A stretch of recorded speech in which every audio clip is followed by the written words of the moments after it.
And now, coming to you, the Boys on the Hill podcast. Slim Marshall, 5,000 watts, Thomas Black, and Ralph Jeezy. Welcome as we take you into the world of HBCU baseball. Thanks, Jeezy. I'm Slim Marshall. I play ball with these boys that were mentioned in the introduction by Ralph. This is going to be an exciting journey for all of us. It's something that we're passionate about, not only talking about baseball, but talking about Black college baseball and how this sport has impacted so many young Black men, and it impacted our lives tremendously within the game and outside the game.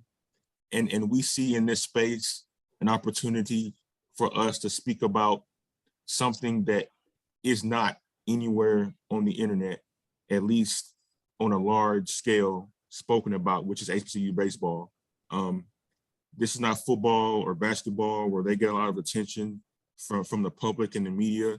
These are a bunch of kids who grind it out under the radar a lot of times, who end up being very accomplished college and pro baseball players. So we hope this show gives you an inside look on what it's like to be a Black college baseball player, particularly at levels of the SWAC and the MEAC and the CIAA and the SIAC conferences. Also, we're going to hit on a little bit of Division II, a little bit of independent ball as well. We hope you guys will enjoy this journey we're going to go on. We have some really knowledgeable people in this space who know a whole lot about college baseball and these players and these teams, and just from the standpoint of how this sport is really growing in popularity nationally. And we hope to bring you guys some of that content that we have in store for you guys today. Thomas Black here, one of the co-hosts here. Play ball with everybody on this podcast. I'm very excited about the show.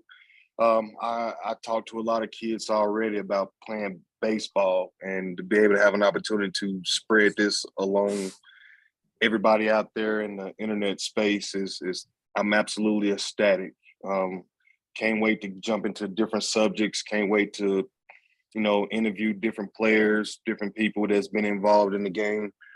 Can't wait to find new people or perk interest in the kids about playing ball. Hopefully we can do that with this show. So I'm very honored. I'm very privileged to be part of this. And hope this is one of many. And we hope for it to be a great experience for everybody that's listening out there. Yo, what's up, everybody? This is 5,000 watts. Like Thomas Brown, Slim, and Ralph Jeezy said, man, we all play ball together.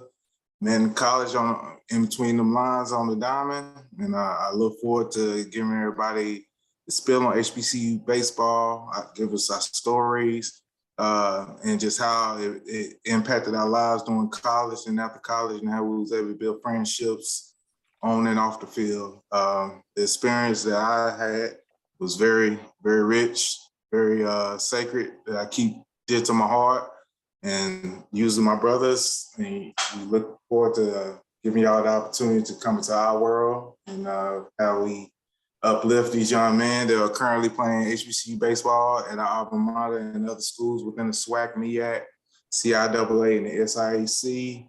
And just look forward to highlighting these athletes.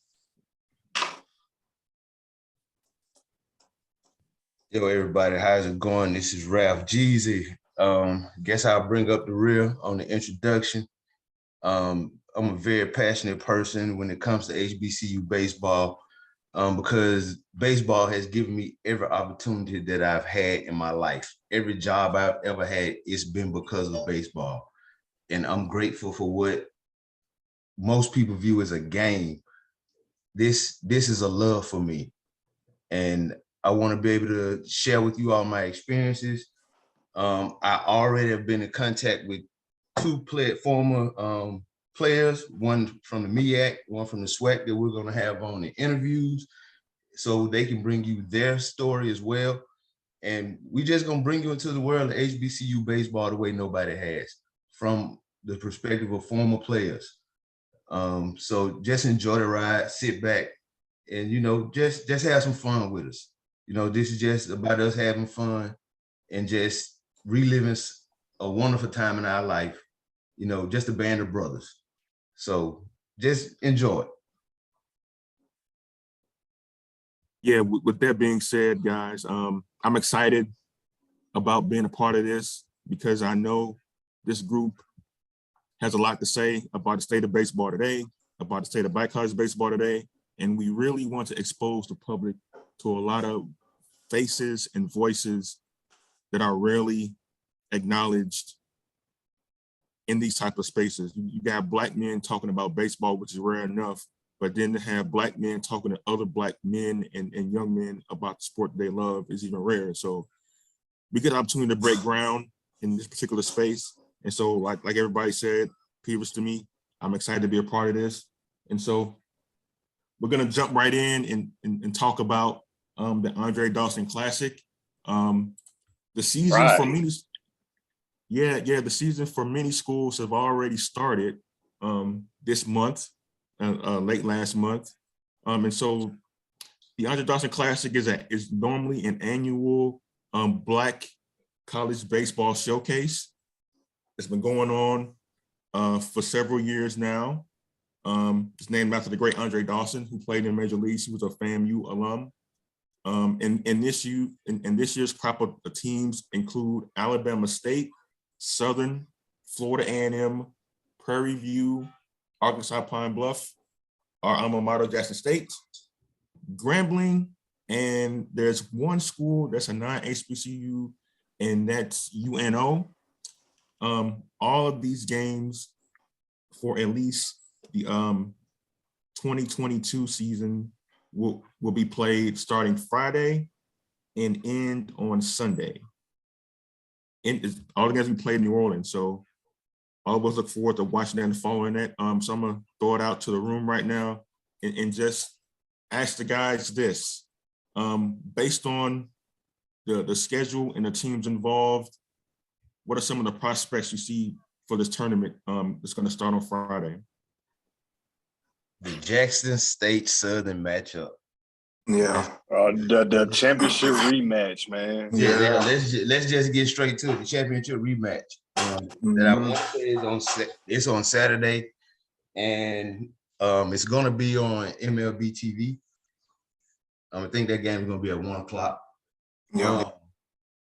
If you're a Black college baseball fan, it gets no bigger than Jackson State Southern. Mm-hmm. That's the game. That's the matchup. If you're a true fan that you want to see, I can guarantee you, the Tigers will be prepared. Coach Crenshaw is gonna have his team prepared as well.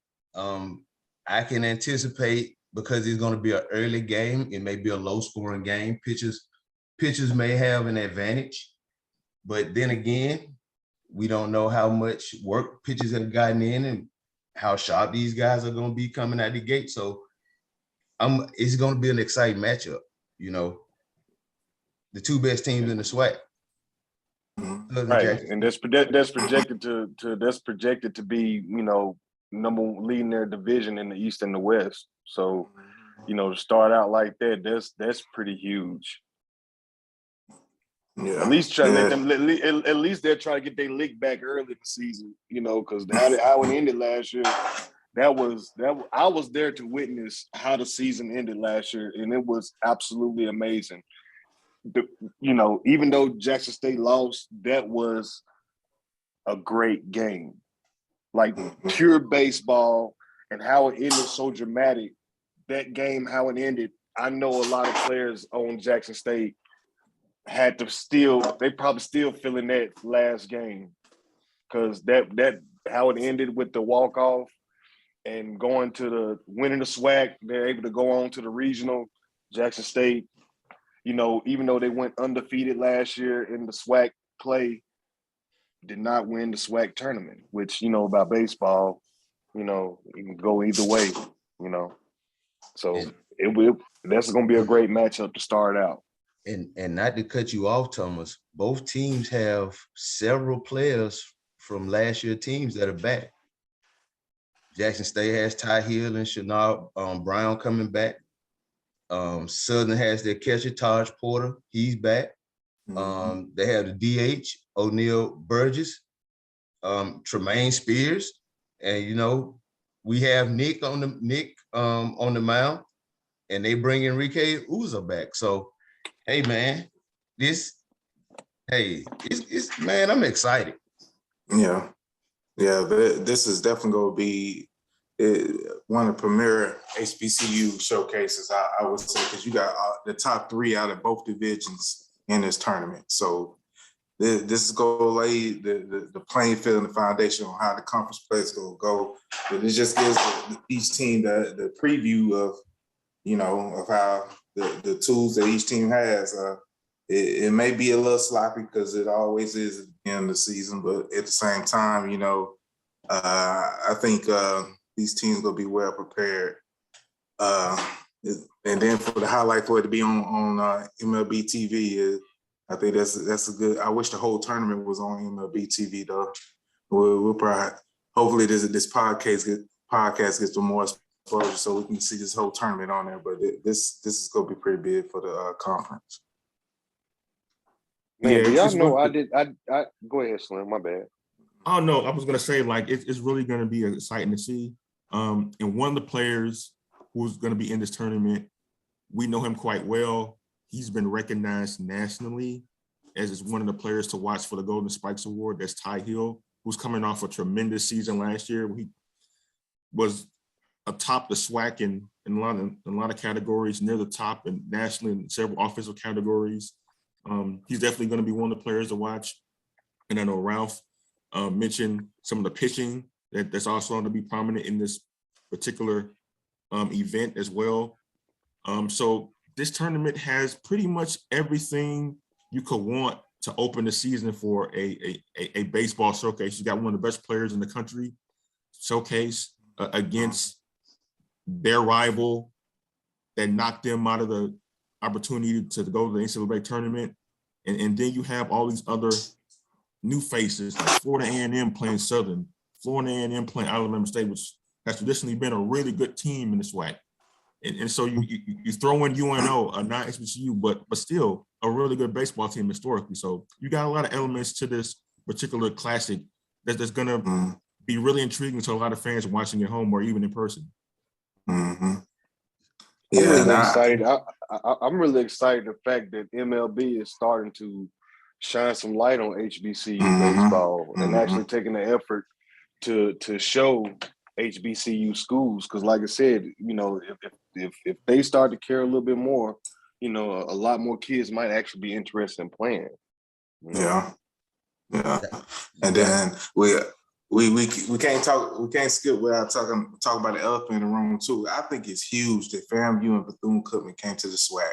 You talking about not just football, we talking about baseball. These two schools have been running the MEAC when it came to baseball for this. So for them to come to the SWAC, it really, I think this will open the eyes that SWAC is a really, really big conference when it comes to baseball. And hopefully this can help push us to get in them at-large bids when it comes to NCAA tournament play.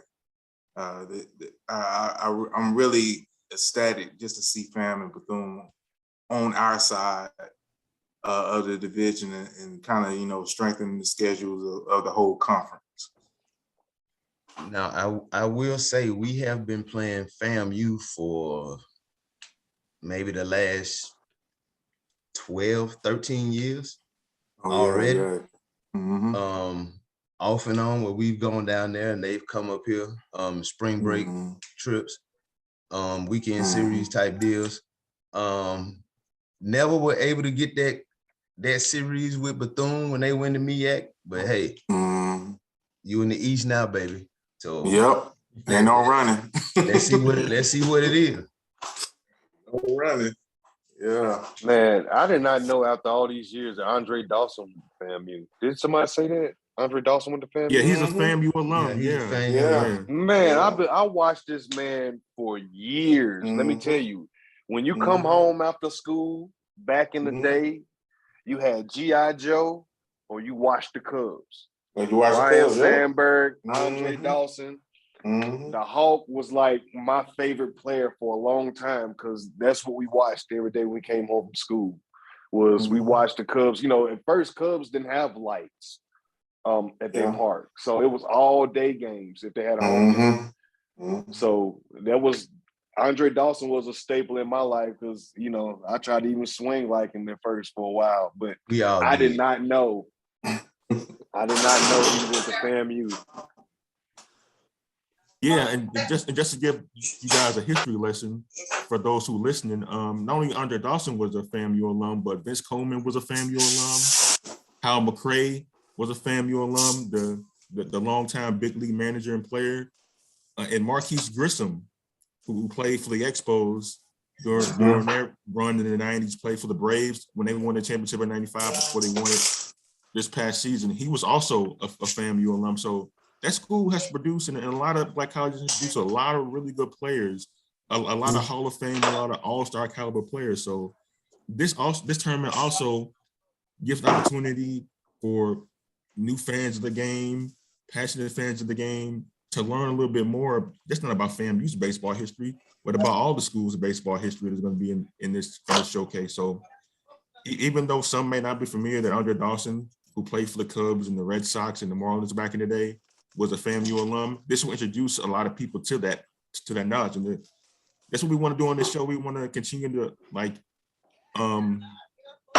inform the public about things they didn't know about black college baseball. And Andre Dawson being an alum is something I'm pretty sure like a lot of people didn't even know. And I want just to piggyback off of that, Slim. You know, with the a lot of the youngsters played MLB The Show, and you know they had the Diamond Dynasty on there. And I wonder how many kids played with Ricky Weeks on the game and didn't realize that he went to a HBCU and that he basically swept the National Player of the Year awards coming from an HBCU.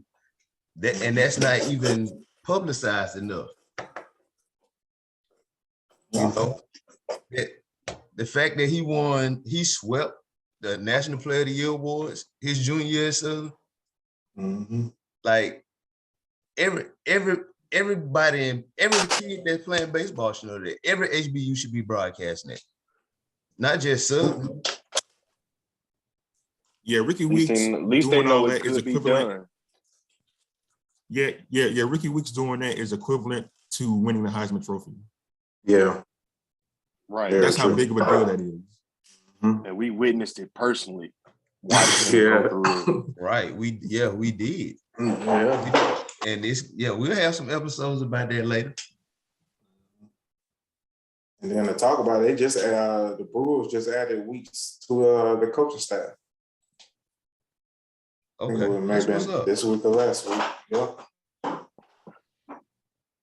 Yeah, Ricky Weeks going to be involved in the Milwaukee Brewers system in terms of player development. So a guy who played black college baseball, who wasn't recruited heavily at all coming out of high school, end up winning the Golden Spice Award, getting drafted number 2 overall in the draft, and having a successful MLB career, making an all-star team. Yeah. And now it's transitioned from that to being an important person in the organization to help develop talent. So that goes to show you, like, yeah, you can make it from a black college and still be very successful within the sport. HBCUs always had a lot of baseball draft picks. It's just that baseball is not a glorious sport. You know, a lot of people try to glorify, you know, for us, it was always, you know, whenever I walk up to people, it was like, you go to college? You play football? Play basketball? No, none of that. I play baseball. And, you know, you always saw a facial expression, a change or something. But, you know, HBCUs, the SWAC, have always had people drafted for baseball, excuse me. But, you know, a lot of people emphasize football. And then, you know, right now they're trying to, you know, bring light to the football players that was, you know, at Jackson State to get, you know, HBCU period, to get invited to the combine.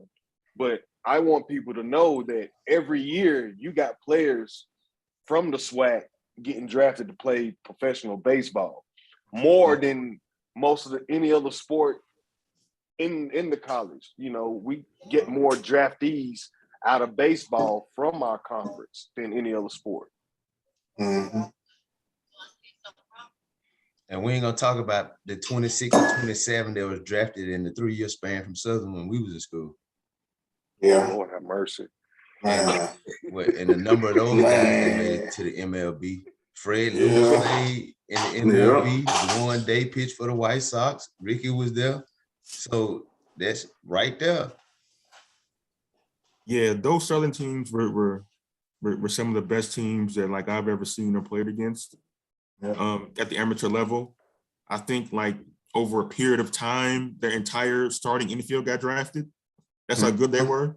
The back in outfield too. Outfield too. I think the whole starting lineup. And we're not talking about like, you know, like lower round draft picks. These were guys who were mid-round guys. Ricky Weeks, obviously first round pick, but yeah, like these was legitimate like pro prospects. Okay, okay. Can I give y'all a Southern story from my freshman year? Let's go. Okay, my freshman year, I come in. We the defending SWAC champs. We beat Grambling that year in the second game of the championship series. That was actually my official visit to Jackson State when I came down for the SWAC tournament. Man, all we keep hearing about is Mike Woods, Mike Woods, Mike Woods, Mike Woods.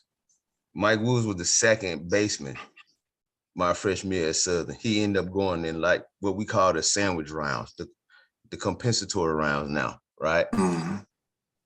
So we got DeJuan Day and Ant Pearson. These are our two aces my freshman year. Both of these guys they anywhere from 90, 94, like legit arms. DeJuan throw with more movement than Ant threw a little harder.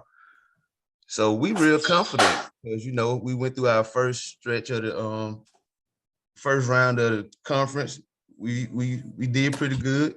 So Southern was that week, you know, we always had that week in between when we started the second cycle of conference play. So we played Southern. So they come up, we playing at Smith Wheel, the one on the mound. First pitch, pow! It was like, yo, what happened? And like they dug out, y'all know how rowdy they get. So we weren't even settled in the dugout yet, and it was 1-0. Like it was just that fast. So it was like, oh, okay, it's cool. Now coming to bat, Ricky Weeks. Who is this dude? Bah! Oh, okay. Jarrell Johnson. Bah! So I'm sitting there like, yo, it's gonna be a long day. And it was just back to back. Franco Blackburn, Primus. Man, before I knew it, bro, I think we got run rule that first game in Jackson. And then we went back the next day and Ant beat him in like a 1-1, I'm gonna say like a 2-1, 3-2 game.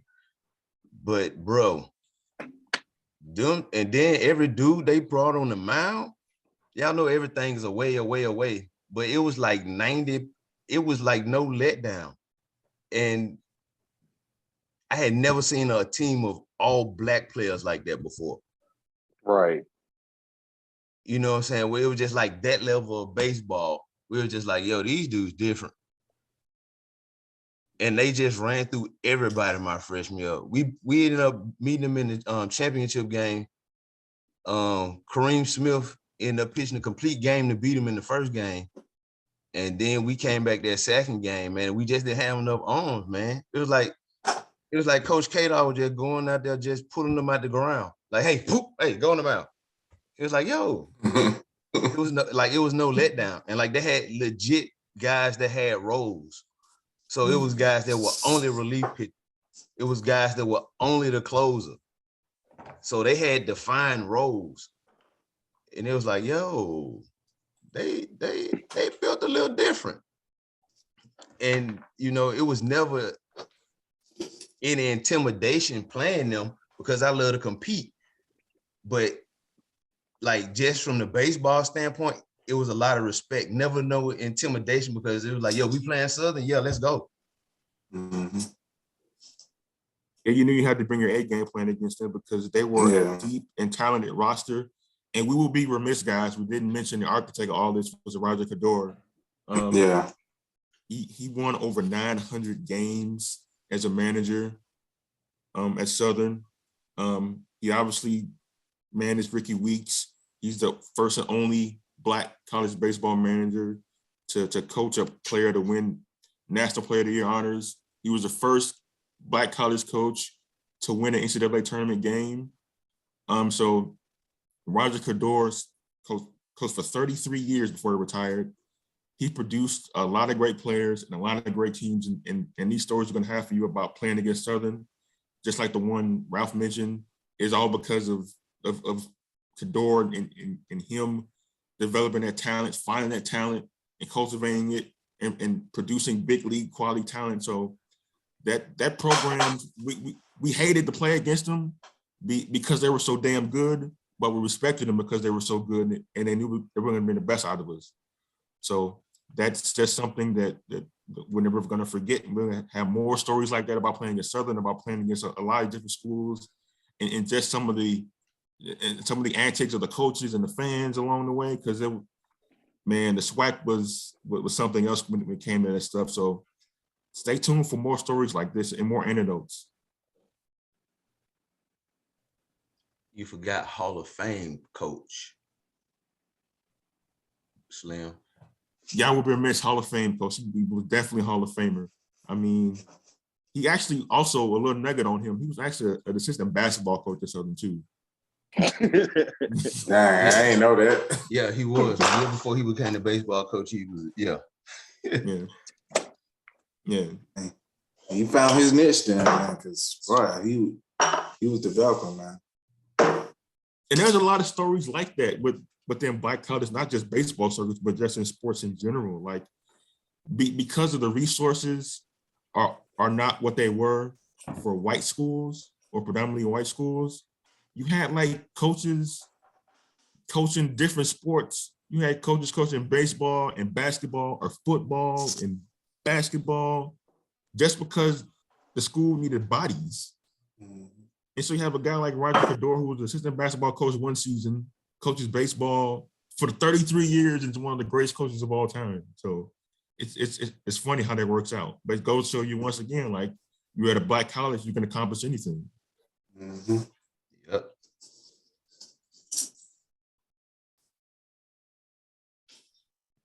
You're absolutely right, Slim.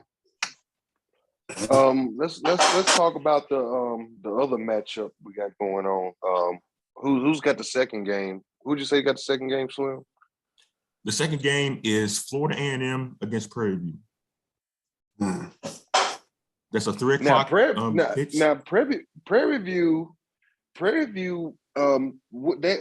know when we was coming out of school, Prairie View was actually pretty damn good. Mm-hmm. They actually won the SWAC a couple times too. I think, the year we came, what was our last year? 05? 04? 04. Last year was 04. Mm-hmm. That's kind of when them and Texas Southern kind of got pretty good around that time too. And they held down the SWAC for probably about 2 or 3 years before it eventually came back to Jackson State. But like I said, don't second guess the second game either. Those teams are pretty good. Mm-hmm. All of the teams are good, man. It just comes down, like Alabama State is in this thing too. So, you can't forget about them.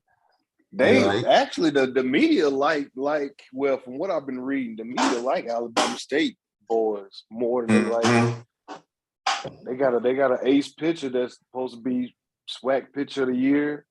Mm-hmm. They got a swinger that's supposed to be all SWAC. Yeah, they got the most SWAC. They got 9 players that's on the all SWAC team. That's what I'm saying.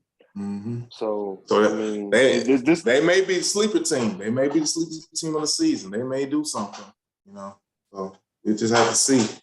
But I know that East will be hard to get out of. Man. Yeah, the East has always historically been a deep side of the SWAC conference. I mean, you got JSU at the top. You got Florida A&M, who's now being brought in. You have the Alabama schools are always proven to be tough. So it's going to be competitive this entire season in the East and the West, especially with the expansion we talked about earlier with Bethune-Cookman and Florida A&M coming over. So, I mean, whoever wins the SWAC this year is going to really earn it. They're going to really earn that bid to the tournament. And they also have a new coaching staff there at Valley, so you don't know what they're going to look like this year. That's true. That's true. A lot of things is changing over there at Valley, like the whole system. Did they change ADs or something? Because a lot of turnover and they bringing in a lot of new coaches and a lot of different sports over there at Valley, which is good. I want to see Valley I want to see Valley come up myself because everybody always talk about Inabina. Well, I'm gonna be honest with you now. I do cheer for Valley football when they don't play against us because Vince Dancy is the head coach. He was at Jackson State with us. So I do cheer for Valley when they don't play us. Yeah, that's true. I do too. You know, in a lot of ways, Valley is kind of like a microcosm of what we've been talking about in terms of investment and resources, and Valley has historically struggled with that. And that's why the results have been what they have been for that program, not just for baseball, but for like all their sports. I mean, they've been competitive in football the last couple of years. Their record doesn't reflect it, but you can see like the talent they have on the field and game in and game out, how they perform. But Valley seems like they need a tremendous investment in their program to get where they want to go. I think they got the right people in place. They just need the resources to get them where they want to go. And hopefully with the changeover in staff, and we talked about the schedule earlier before the show started, how it's kind of conducive to not so much playing an out-of-conference schedule where they're going to be playing these big-time Division I schools, but more of a realistic one where they're going to be playing some schools that can help them build a foundation of winning, to grow the program, to grow confidence in the program, just to get off to a good start in this new regime. So we hope that Valley can propel themselves to be competitive in the SWAC East this season. Right. Because, the better everybody is in the conference, if it was a situation like last year where we only lost one game, but because the overall conference RPI, we were doomed as an at-large.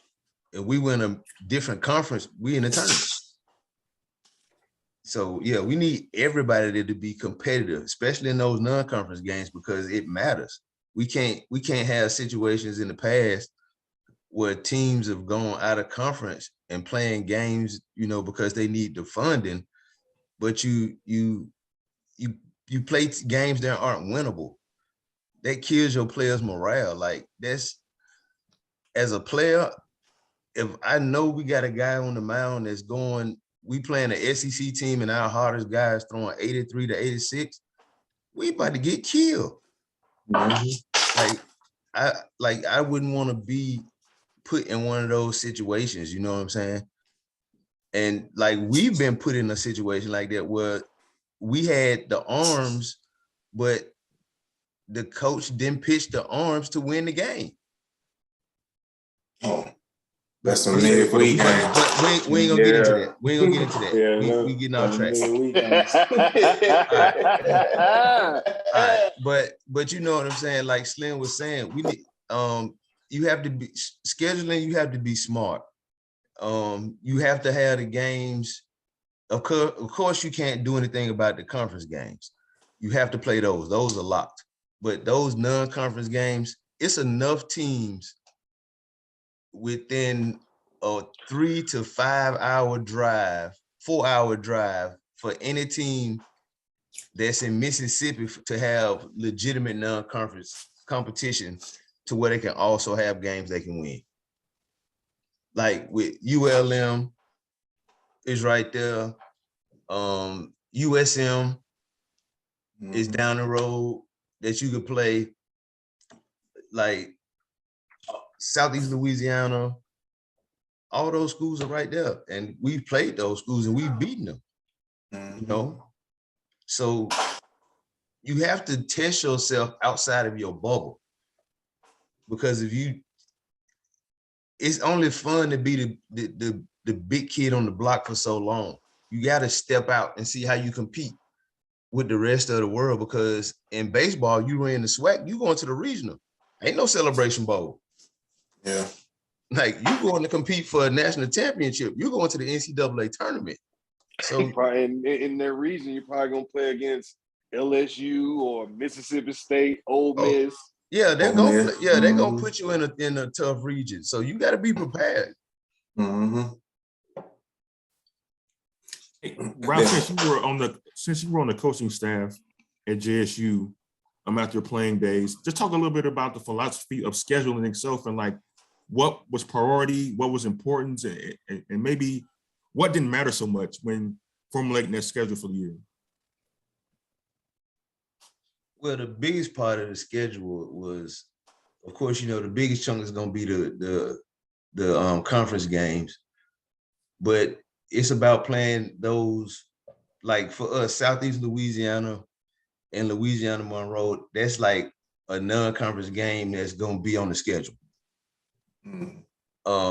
Then, of course, it'll be the SEC teams, Mississippi State, Ole Miss, because if like the goal every year, and I'm not trying to be brash when I say this, but the goal every year is to win a SWAC championship, not an Eastern Division championship. Right. We want to win every series, so of course, if you do that, you're gonna win the East. But the goal is win the SWAC, win a regional, get to the super regional, get to Omaha. So you have to play the type of teams that you're gonna expect to accomplish your goal. But at the same time, you have to schedule it to where it's not overkill. To where, okay, 1 week we might play a conference game. Like if you playing Alabama State, going into playing Alabama State, you may play Louisiana Monroe on Tuesday instead of playing them on Wednesday. You see what I'm saying?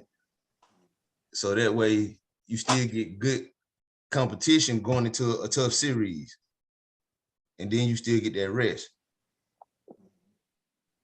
Yeah, speaking of which, like, let's use Bethune-Cookman's schedule for this season as an example. Man, they play like they're trying to win the national championship. Yeah, they are. Okay, so yeah, man, this Bethune schedule, man. Bethune may have the toughest non-conference strength of schedule in the country. Like seriously, man. They play the University of Florida twice. They play Miami. They play a 3-game series against LSU. They play Florida State. They play Jacksonville University. They play the University of Central Florida twice. Did I say Miami? We ain't even getting into the SWAC games yet. This is just out of games. It's out of the University of South Florida. They play Florida Gulf Coast, Florida International, and they open with Youngstown State. Yeah. Yeah, their non-conference schedule is brutal. Yeah, their entire season is pretty much a measuring stick for them. It is. I think just the fact they got the LSU series and then they're taking on Florida State in the middle of the week. That's gonna be brutal on the roster.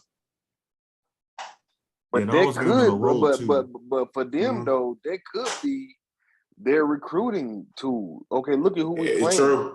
True. You know, and as a player, if I was looking at a school and I looked at their schedule, I would want to go play. Now, mind you, we might get drilled, but to be able to play those same schools that you Mhm. watch on TV. Mhm.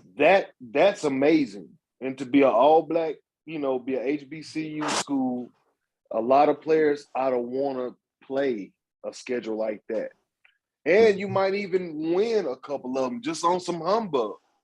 You might catch a team sleeping or something. And to be able to beat one of those teams, you can hang your hat on that. Mhm. To be honest with you, they look at it as an embarrassment if they lose to an HBCU school. Very much so. So, Yeah, that's the gift and the curse of being a good HBCU. Like the situation with Jackson State, where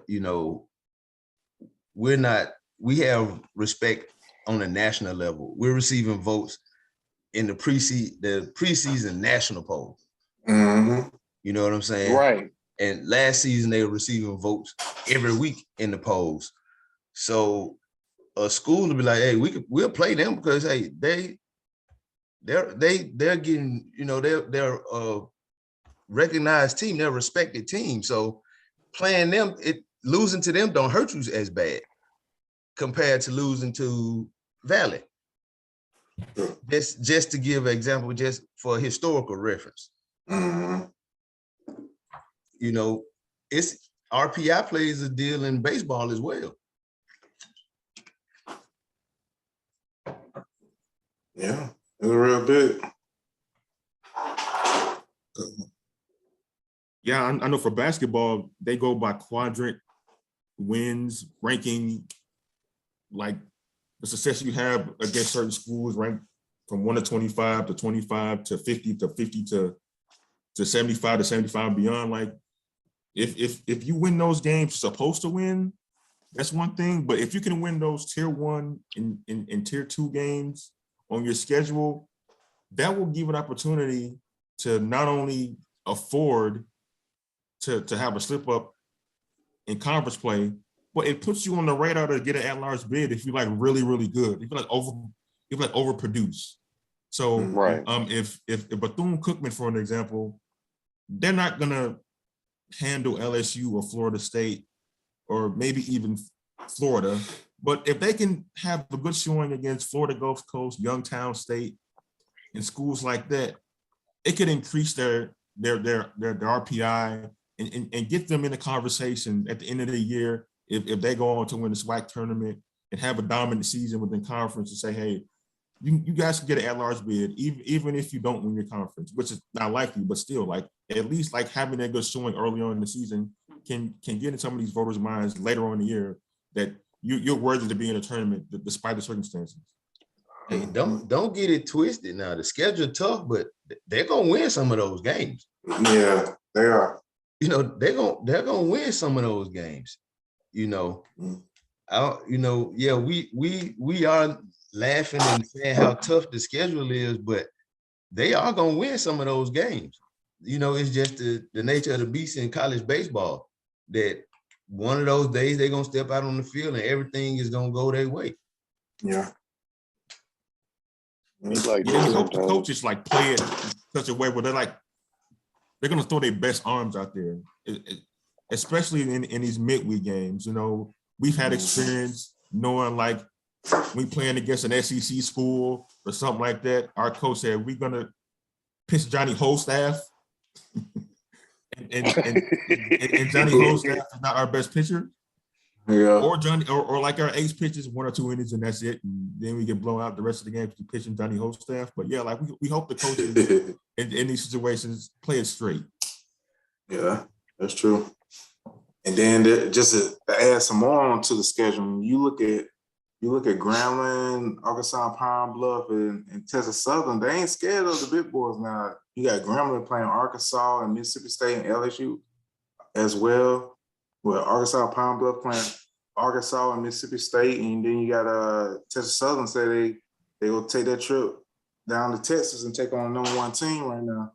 So scheduling wise, I think the coaches did very well on going after these highly ranked teams just to give their teams a taste of if we make it to the tournament. It's the caliber of talent we have to compete against. So, as far as the measuring stick, the SWAC is definitely putting the schedule out there for our boys to be able to compete for these regional and super regional championships. So, the scheduling is pretty exciting going into this season.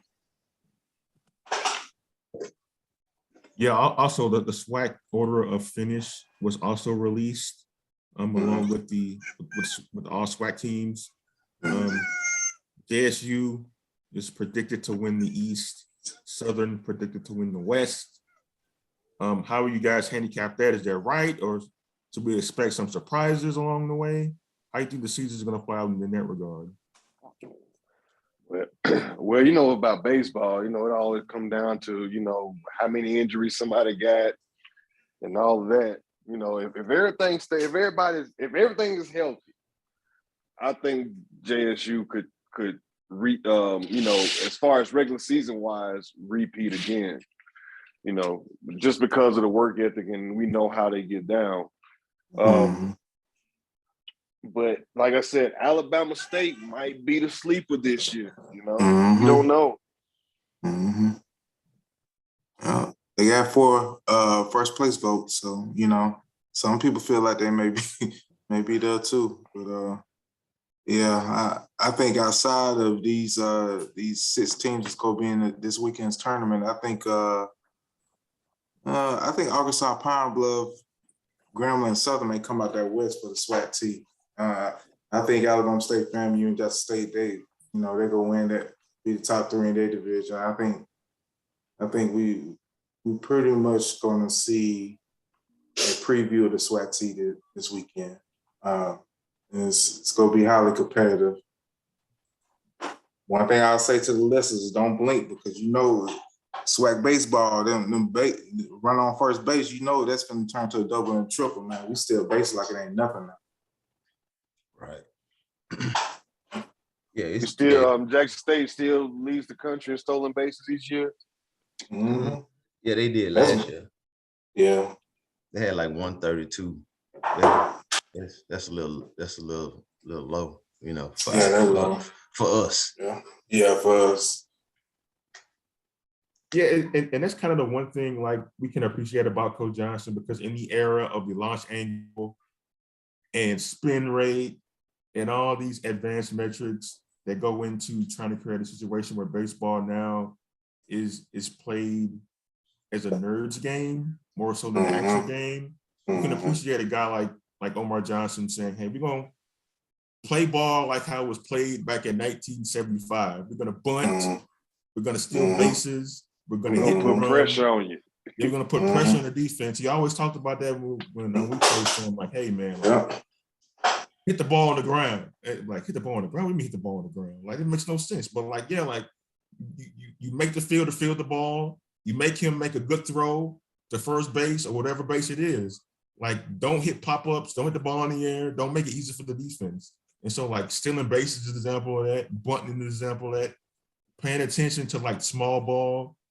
And he's won 500 games because of it. He went undefeated in the SWAC last year because of it. So that's something that we can all appreciate about baseball. That element's still in the game. He's 19 games away from 500. Oh, my bad. I dropped the gun. He's going to get that 500 this year. So right.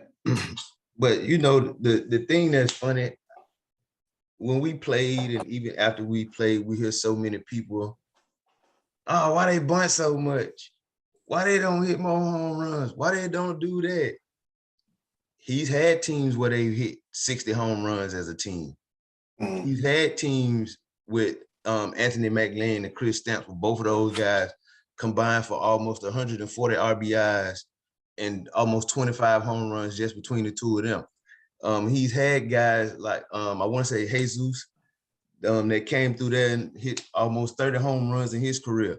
So we've had guys that have hit home runs, but when the philosophy is to win every inning and to score 1 run an inning, and if you score 1 run an inning, that's 9 runs, you're going to probably lead the nation in runs scored or be in the top 5 or 10. And that's what we've been for quite some time under coach. Even when we played for him, when he was the assistant, where he was the coach, but not by title, but people don't understand, no matter what position you play, if you were a position player, you had to bunt. We practiced bunting every day. Well, it may be the pregame, but everybody has to know how to bunt. Adrian Kraft, AC knew when his number was called to go in the game, he knew he had to get a sack bunt down. Yeah. And he went and he did it. Like how many times when we played against teams, Carl Lipsy got a drag bunt down, bam. The third baseman, because he know Carl is fast and he's busting it down the line, he's rushing to get the throw, and now the throw off, Carl on second base. Now Kenji up the bat.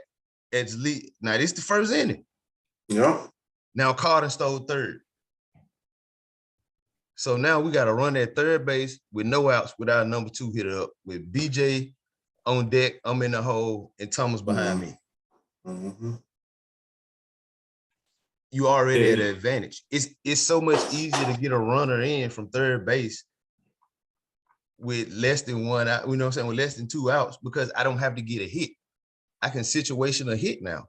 So now now my plan at the plate as a hitter is totally different. I don't necessarily have to say, okay, I can't hit the ball. Well, of course I don't want to hit the ball to the shortstop or third base, but if I get a fastball in, I might jump on that and I can get it out of here, or I can drive it deep enough to get him out, to get it out the park. But if it's early in the count, I may take that pitch now because it's the possibility I may hit it on the ground. So now I'm gonna look for some way that's easier. So if I hit it on the ground to the second baseman, we gotta run. Yep. It's baseball.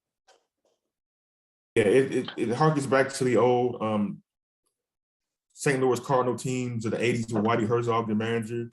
You had Vince Coleman, FAMU alum, leadoff hitter, walk, get a hit, steal second base. Willie McGee hit a ground ball to the right side. He's on third base. Next guy up, ground ball, second base. Vince Coleman scores and won the Cardinals. That's how they play ball. That's how they won championships. And Vince Coleman led the league in stolen bases as a rookie with 101.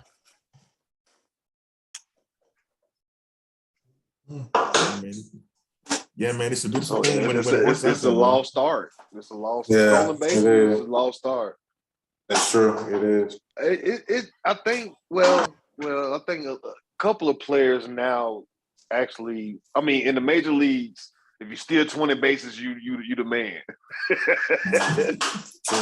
But I think it's coming back around because a lot of players, once they took out performance enhancing drugs, you had to get back to natural baseball. So those players that used to be how Barry Bonds was 30, 40, we might see more players like that coming down the line that will do those type of things. Well, Ronald Acuna is one of those. Yeah. Oh yeah. But like I said, I really enjoyed watching Major League Baseball last year for the first time in a long time. Just because of the young players and how they play the game. And like I said, even though they push for home runs and stuff, all the good players are like 5'2" players, like straight up raw 5'2" players. And even with second baseman for the Braves, not Abels, what's his last name?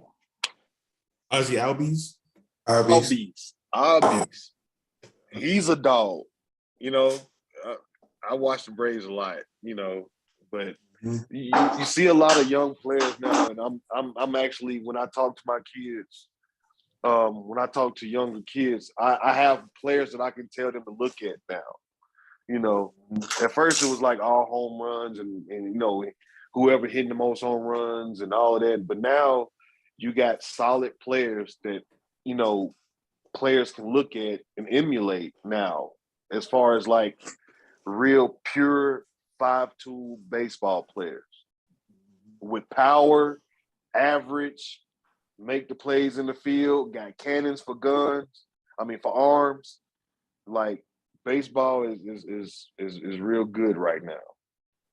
As a kid, you can tell kids to watch the game a little bit more now versus what it used to be about a few years back. Now they're still swinging all or nothing. You know, you're gonna have a ton of strikeouts, and you're gonna have a ton of pitchers throwing no hitters. But the actual players that's actually good in the sport are 5'2" players. I mean, I like to think Mike Trout might have turned that around as far as, you know, how players played the game. Mm-hmm. Not Trout. Trout was an angel a long time ago. I'm showing my age. You're not that old, Thomas. You still hang in there. I mean, Yeah, but we're gonna good. transition to giving a little bit of background on ourselves. I know we kind of mentioned it here and there about some of our experiences playing in the SWAC and all that, but just to expand a little bit more. Just want to go around the room quickly and just want you guys to talk about your experience. Give your SWAC credentials, if you will, or the Black College Baseball credentials, and just tell the audience a little bit about yourself and how you came up in the game and through Black College Baseball circles. Cool. Not all at once now. Yeah. I go ahead and lead off. So me personally, man, I came into even just migrating to Jackson State, man. I got to earn a scholarship to play baseball, football at Morris Brown before it closed down. And then after I was at Morris Brown and they closed down, I was like, I don't want to go here no more. So I just transferred to Jackson State. Both of my parents went to Jackson State. I grew up off of Jackson State. The only thing that kind of hunted me from Jackson State was that it was on J.R. Lynch Street. J.R. Lynch Street, Mississippi, to me just didn't go together. So I ended up, my parents dropped me off at Jackson State with an Army duffel bag because I was doing bad. it was either Army or Jackson State. But yeah, man, I met all my brothers. It actually happened. Mike Walker ended up being my roommate, and me, I was just working out and all that stuff. And then I found out that Mike played baseball, so I'm sitting here like, okay, man, I may go to the practice, stuff like that. So I ended up going to the practice, ended up meeting Coach Salton and Omar. And then when they had walk-on tryouts, I just went out there and tried out and was able to earn a spot on the team and everything. Me personally, man, I fell in love with the game ever since I was young. I used to play baseball every day. I used to be like how the Dominican kids are nowadays, how they just get up and just get a stick and a tennis ball. That's all I did, man. So that's why I be trying to encourage these kids, man. If you really want to get there, it's just grinding and working. Baseball is one of those sports that you got to persevere. It's like one of the hardest sports to me because the thing is it's so mental more than it's physical. And once I earned a spot on Jackson State team, man, and I tell a lot of kids, man, if you want to make a baseball team, you need to learn how to play catcher because every team is going to need a catcher. It don't matter if it's starting, bullpen, warm-up pitches, whatever. You go to the coach gonna need somebody to warm up his pitches. Simple as that. But I was able to get on the team and then end up joining the brotherhood for life. That it just grew to where we at now. These right here, these are my brothers. I call them up. It's only one phone call. But man, the things that we went through at Jackson State. From the road trips, the whole New Orleans road trip, all that stuff, man. Those are memories that I know that I wouldn't get at PWI, man. I know I wouldn't got it there. But it's rich, man. It's so much legacy, not just at Jackson State, based off of the history that Jackson State has all the way back to Coach Brady, man. And that's the only thing that kind of had this out because when he retired, I was like, dang, man, I want to at least play for Coach Brady, but at the same time, my dream was just to go to Jackson State and at least play some kind of ball. I didn't care if it was basketball. I just knew that I could find some kind of way to make on somebody's team somewhere. It just ended up being baseball. But it was truly a blessing, man. I was able to come out of college with a ton of friends, you know. And of course, at HBCU, man, y'all don't know, man, boys that play baseball at HBCUs, man, y'all like the limited superstars, though. Because, I mean, how we was on campus, man, you know, they like, you baseball players? You know, girls be used to the football and basketball players. No, baseball players, we were different, man. We was a lot different. But yeah, man, them times at Jackson State playing ball, man, them practices, the 6 o'clock in the morning practice, it didn't make sense to us, but at the same time, man, you know, we at the end of the day, all that stuff brought us together, you know, and we all productive citizens, successful, man. We all didn't go to the pros, but we all had the opportunity to shine. So, you know, it was just a great experience, man. What is your career? What are you doing now with yourself? What is your career now? Shoot, now, man, I work at CDC, man. I'm an epidemiologist, man. I'm actually working on this COVID-9 task force, man, helping solve these world problems so we can get back to real, regular life. You know, all the leadership skills and all that stuff I kind of, you know, learned while being on the team, man, that is actually gonna foster and help me in this career, man. You know, one thing is about being true to yourself, being confident in yourself, and just, you know, knowing that where you came from help foster where you at now.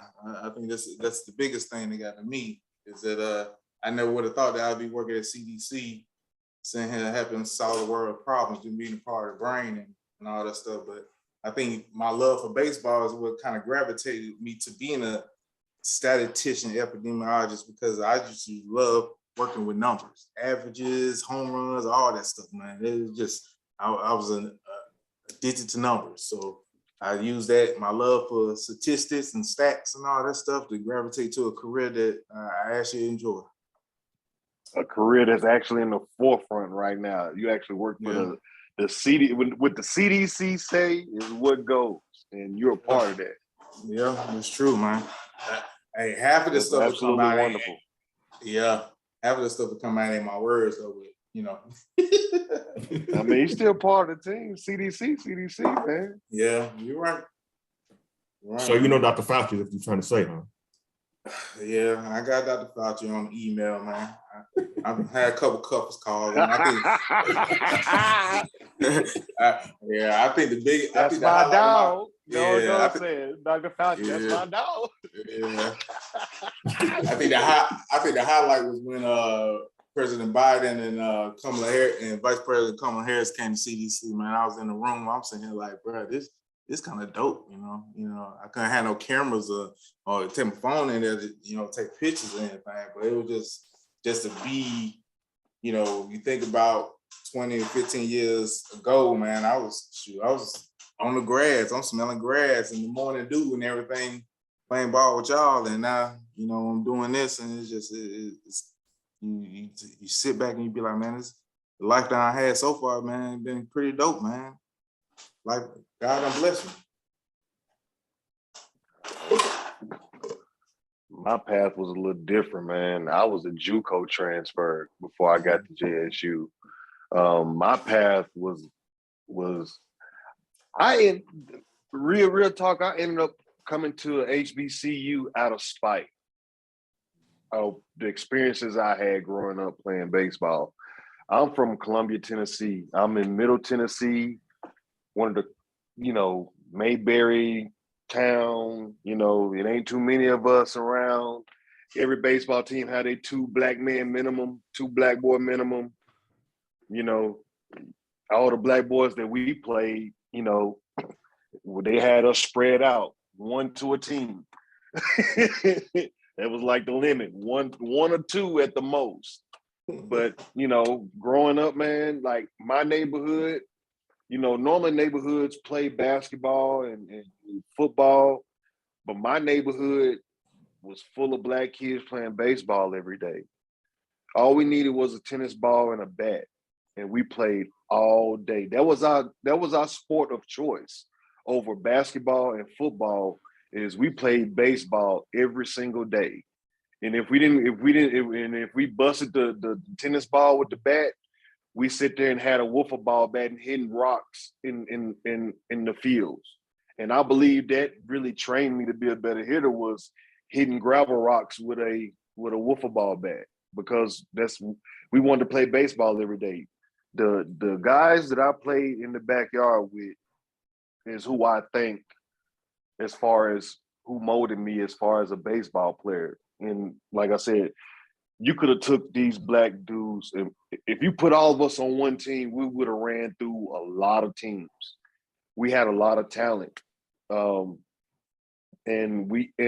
just in my town, man, like the black guys, we played baseball, man. Like you still had your football players and your basketball players, but you know, we had some serious players. Like actually in high school, at one point sometimes we had like 4 or 5 black guys start every now and then. But then whenever the coach started playing them, you start hearing noise from all the parents about, you know, why are you playing so many of them? You know, that type of stuff. Like I dealt with racism ever since I could say maybe T-ball or something, you know, dealing with the coach's sons. I played shortstop and second base. So, you know, when you growing up and you playing on a baseball team, shortstop was supposed to be for the best player. Most of the time it was a coach's son. But whenever it was on my team, I was the best player. And coaches couldn't deny me, but they had to hear their son going home, why you ain't playing me at shortstop? So they put me at second base until the shortstop messes up. And then they move me over to shortstop whenever the game get tight, you know? I dealt with that all the way through, man, even high school. Like, they'll play me at second base, and then the shortstop missed 2 or 3 balls, and they scoop me over, you know, just to hold it down. All stars, you know. I barely play, you know, because everybody had, you know, all the coaches' sons was on the team. I've dealt with a lot of me not playing, not because I wasn't the best player, but politics. All the way through high school, I got letters and stuff from Jackson State coming out of high school. But at the time in high school, when I was getting ready to make my decision of what college to go to, it was a JUCO right up the road from where I lived at called Ball State, Volunteer State, Community College. At the time, Ball State was ranked number 2 in the country as far as JUCOs. Now, they have been looking at me this whole entire time. My cousin actually signed to play center field for him. His name is Alfredo Burking. He was a year ahead of me. So he went and he was the starting center fielder. And we all had it set up for me to come to Ball State. Coaches watched me all summer. Everything was set up. And then the coach took another job. When the coach took another job, the new coach came in and he didn't know who I was. He didn't even care who I was. Like, yeah, we'll have you on, but we want you to be a walk-on. No, homie, I'm not going to do that. Not at all. I'm not going to walk on. Not after everything that I done. Everybody around the area knew that I was going to go to Ball State, but something changed. So I still had an offer from my hometown, which is Columbia State Community College. Man, to be real, I took that scholarship and I actually got paid to play baseball, really. Because the way they had it set up is I got my books, I got my room and board, I got meal ticket, I got what's it called, work study. My coach was my work study, boss. I go to practice, I sign a timesheet, I get a check at the end of the month. I stayed at home and I got to keep the money from staying in the dorm room. So when it wasn't like that, I actually went to college and got paid to play baseball for 2 years at Columbia State based off how they had the scholarship set up. And even then, we had a coach, man, that was about, he probably was 100 years old, man.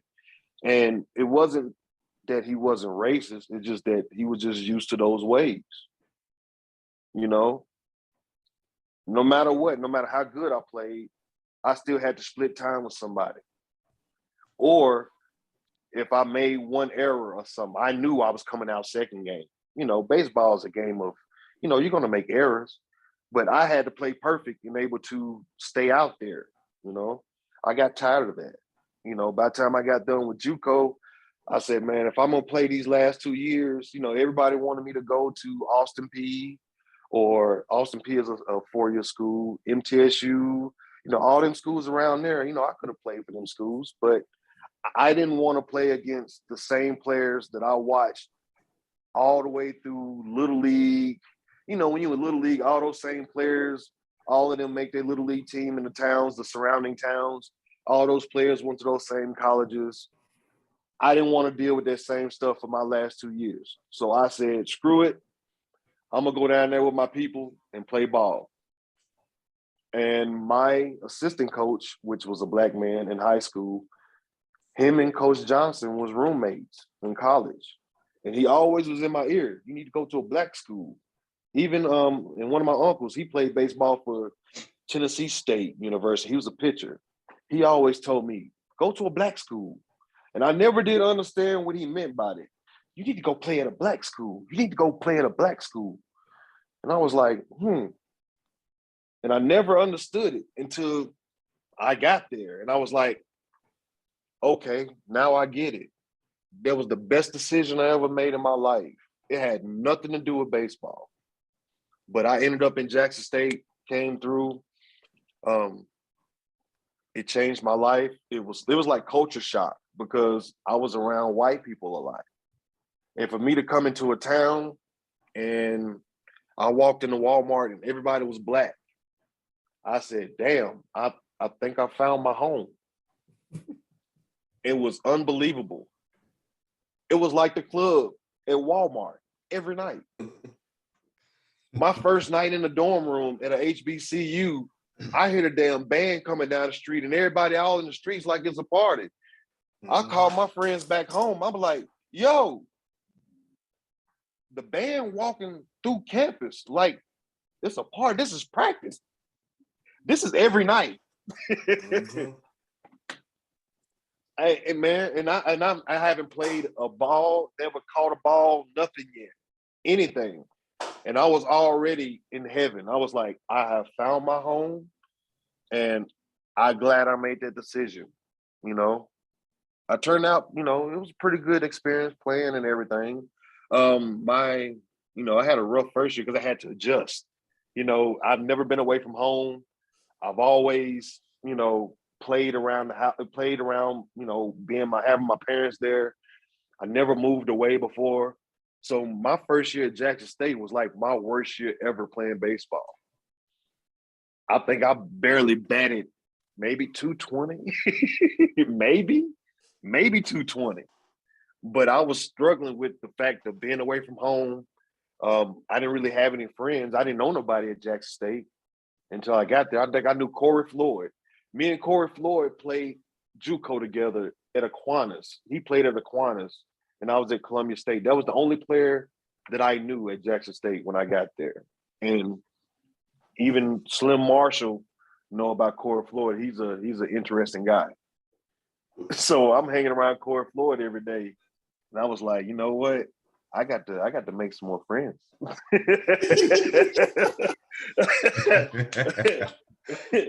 No, I'm just playing. Corey Floyd was my guy. He was my guy. But yeah, HBCU baseball, man. I didn't think that it was going to be the way it was. I've never seen so many black people on a baseball field at the same time that was skilled and talented. You know, at first I was, you know, before I came, I thought it was going to be like, you know, second grade, because, you know, everybody else talks about it outside of HBCU. Everybody talks about HBCU as a bad place to go. You know, it's almost like, you know, you ended up at a HBCU. That's where I wanted to go. You know, I wanted to finish my last 2 years, you know, with my people and play the game how I wanted to play. you know, if I was gonna go out, I was gonna go out on my own terms. But I bounced back my last year. I got back to myself. Ended the year batted over 420. My senior year, me and BJ ended up being two of the top hitters in the country as far as NCAA that last year, and I ended the year how I wanted to. So it was a hell of an experience, and that experience is what's carried me today. I'm a certified hustler. I got so many hats on that I wear. I got a nonprofit that helps kids. Let's see what else. I do marketing work for other businesses. Now I work at a cell phone company. I sell phones. That's the easy part. That's the easy job.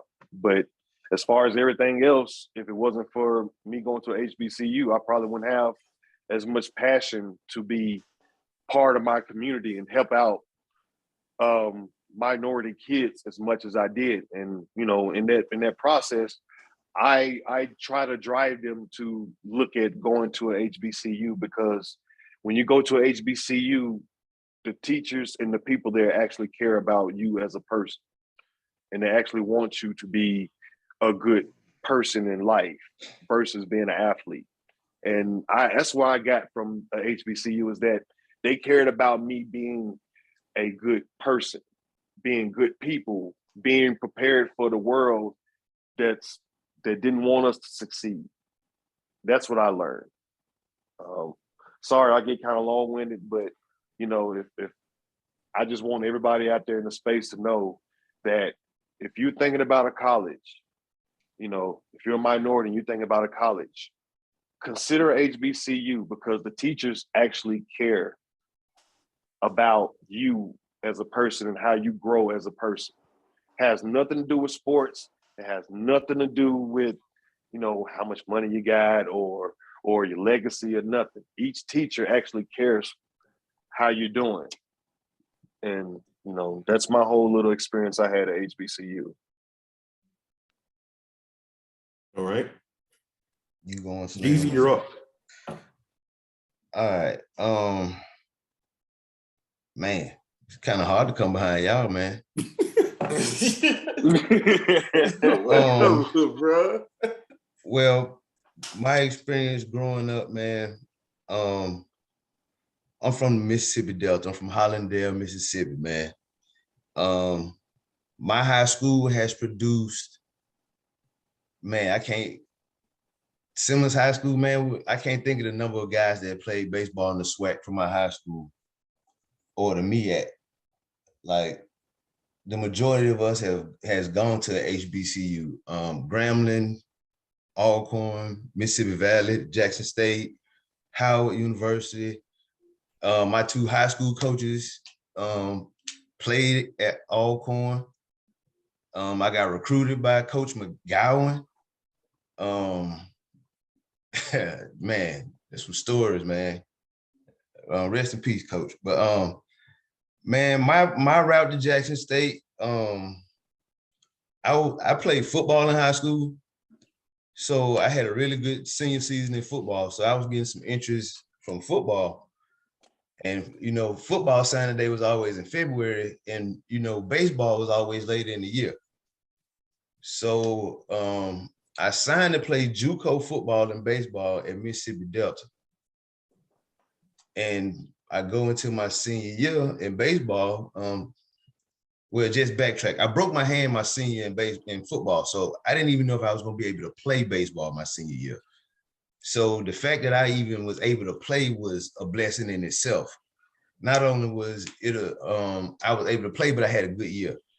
So two brothers, Alfonso Johnson and Cortez Johnson from my hometown, both played at Jackson State for Coach Brady. So they tell Coach Brady about me. I get in contact with him. Like I said, I go on my visit on campus like a few weeks before the SWAC tournament. Then I go to the game. And just from seeing that game and seeing them win the championship, I was like, yo, this is where I want to be. So I signed. I get to Jackson, and the first time I met my teammates, Anthony Pearson, Jonathan Smith, Kareem Smith, Dwayne Jones, Brandon Tellis, Mike Goss, like from the first time I was around them dudes, I felt welcome. I was fortunate enough to play for Coach Brad in my freshman year. Actually, I was the last freshman to play for him because the other guys that signed, two of the guys that signed in my recruiting class went ineligible. And then the other guy, he ended up getting drafted and he signed. So I was the only freshman that actually came in with my recruiting class. And we had like a couple JUCO guys. But coming to Jackson State, being able to play was the best experience for me because my freshman year, I was able to sit. I hated it because that was the first time in my life I didn't start. But every game, Coach Brady had me charting pitches because I was a third baseman in high school and he turned me into a catcher. And I'm like, I'm the best third baseman on the team. Why am I not playing third base? You got me over here keeping the chart. So I never understood why he changed me to a catcher, but it happened. But the best thing that happened for me at Jackson State was Coach Johnson coming my sophomore year. Coach Johnson has been the best thing that's happened to the Jackson State baseball program since he stepped on campus. The things that they've done, and I'm getting off track, but this is a part of me telling my story about me being at Jackson State. I struggled my sophomore year with injuries and just learning to play catcher and also being so competitive and want to do well that I was putting so much pressure on myself that when I would make a mistake, coach kind of saw that and he kind of found a way to kind of like calm me down to like keep my head in the game. And, and as he developed us, that team my sophomore year, we were up and down because we had so many freshmen. We were young, we were still kind of wild. And we didn't really understand, like we hadn't bought into what coach really was trying to teach us. And, the baseball players that he eventually developed us into being.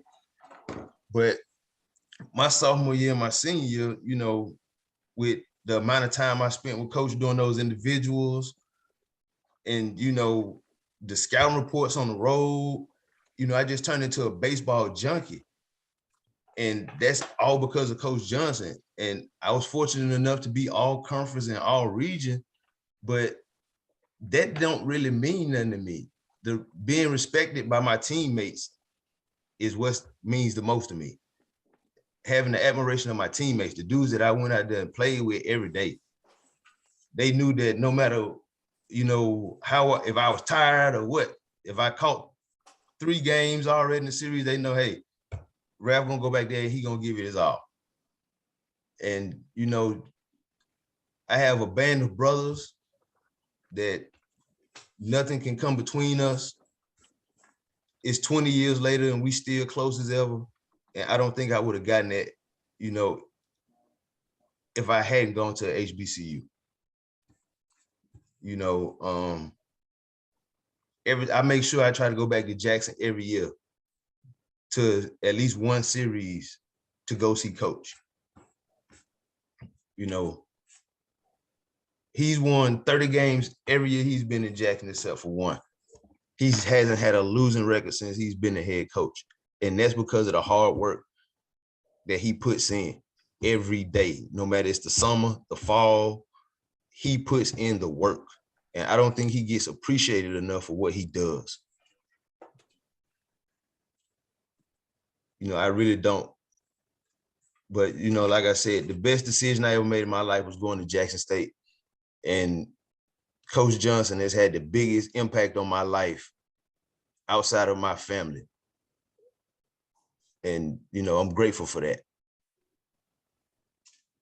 And that's my story for why I love my HBCU. All right. Now, Slim, you my bad. And I forgot. I coach football and I teach math.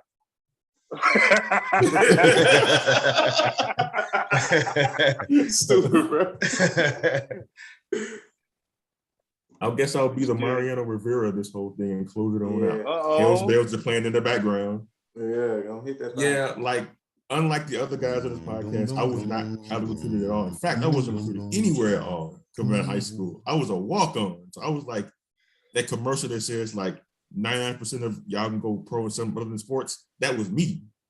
But like I came to JSU because I had family members who graduated from there, spoke highly at their university.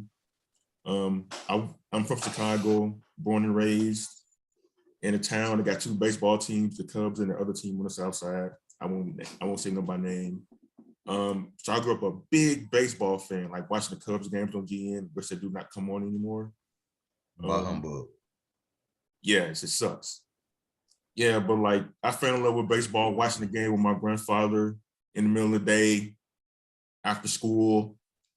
I mean, like I'm a baseball junkie, man. Like Ralph knows this. Like I can like rattle off like baseball facts and statistics, like it's math.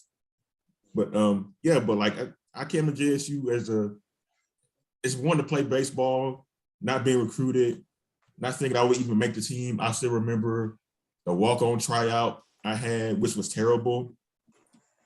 The Coach Johnson was assistant coach back then, and he has all lined up at shortstop, all the walk-ons, the throw balls across the diamond to test the arm strength. And like the first ball I threw bounced like twice before I got to first base. And so I was like, shit, I'm not gonna make the team. And so like we did batting practice. I'm hitting the ball on the ground, not hitting it very hard, maybe 1 or 2 line drives.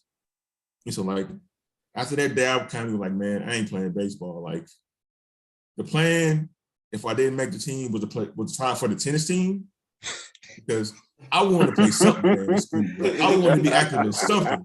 If I wanted to be baseball, it would be tennis. But the thing about it is I ain't had no tennis racket though, so it would have been kind of hard to try for a tennis team, no tennis racket. But anyway, yeah, so like I go to the AAC because Coach Salt said he was gonna post the list of the walk-ons that made the team. And I was like, I'm gonna walk down here and waste my time looking at this list. And like in the movie Rudy, where he like checks the list to see like if he's gonna dress for that game, I did the same thing. And I like saw my name. I'm like, how is this possible? And I made the team after that workout I had.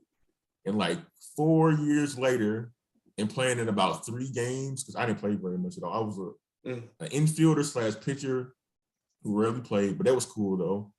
But like along the way, despite me not being involved in a lot of the action, just like observing, I got to learn how to chart. I got to learn how to scout other players. Actually, my role was like doing tendency charts for hitters and pitchers. I would feed the information to Coach Johnson, who will help him game plan. And we use that on defense. We use it to call pitches. So even though I didn't play, I was a really kind of a part of like how we function as a team. And so like that kind of like gave me like a sense of belonging. And like, even though I was kind of like the walk-on who didn't play, like the guys I'm talking with right now, they respected me for like sticking to it and like still working hard and like showing up every day to practice in the games and being supportive of my teammates, which I always was, on and off the field. And so that's how we bonded. It's like not only teammates, but people. Like, and like to this day, like I can call Ralph, he can call me any time of day or night, just talk about baseball or life, or whatever. Ralph was the best man in my wedding a few years ago. We're not going to talk about your wedding. Somebody's a little bit saucy on the call that he didn't get an invite, but it was a small wedding. Yeah. So I'll make it up to Thomas one day. But yeah, like being a part of JSU baseball was, I tell people this all the time, was like the best time of my life, outside of being married, of course. But yeah, like those 5 years I spent on that campus were some of the best times of my life. Like just being around you guys, sharing the experience on the road with you guys, in practice, in the games, like just seeing like different SWAC environments that were all unique and rich and all had unique, rich histories. It's something I will never like take for granted. Or I always appreciate that because I mean, like you guys, like Thomas talked earlier about like being around a bunch of Black guys who played baseball and played it the right way. That's how you guys played, man. Like we came up in the early 2000s, right before Facebook and Twitter and TikTok and Instagram and all these other distractions that have come about that kind of robbed, I think, the generation of like the essence of like the personal experience. We came in just before this hit. And I think in a lot of ways that helped us because like we appreciate each other more. Like we wasn't thinking about doing this for the gram or doing this for social media. We did things for each other first. And that's one lesson I always take away from it. Like we looked at each other first. We thought about like how are my actions going to impact the next guy instead of looking out at how the actions are going to impact me and me alone. And so like, I'll never forget the time we had together. Like I wish like 20 years later, like I still wish like we can go back to that time and still, you know, be around each other and play ball and have a bunch of fun. But, you know, life goes on. Like we all have our careers and families and stuff. Like I'm a journalist by trade who's written about pro baseball, college football, college basketball. I covered the NCAA basketball tournament a couple of times. I've covered big time college football games that have been broadcast on national television. Now I'm in the capacity where I'm an editor at a major newspaper in the Southeast, the Charlotte Observer, where I get to impact people in the industry in different ways.